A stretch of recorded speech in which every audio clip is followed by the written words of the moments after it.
Gelmedim, uydum şu Mecnun könlümün feryadine.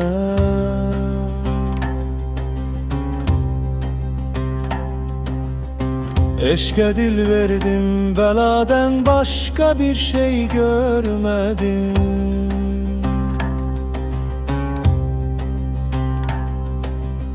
Ruhi mecruhum gözellerden vefa bekler yine.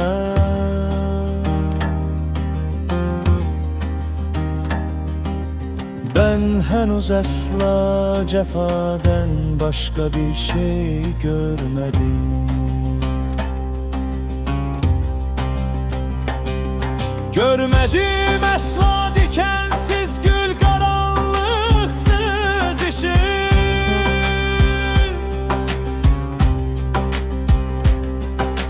Hep visali daima takip eder bir ayrılık.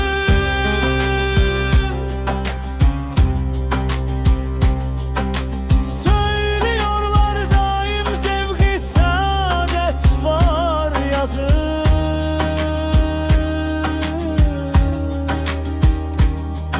Seyredip boş iddiaden başka bir şey görmedim. Gördüğüm her müsterip simaya duydum merhamet. Yâre hemek yâre yar oldum da sevdim bir cihet. Aşina zannettiğim her yüzde heyhat akibet. Boş temellükten riyaden başka bir şey görmedim.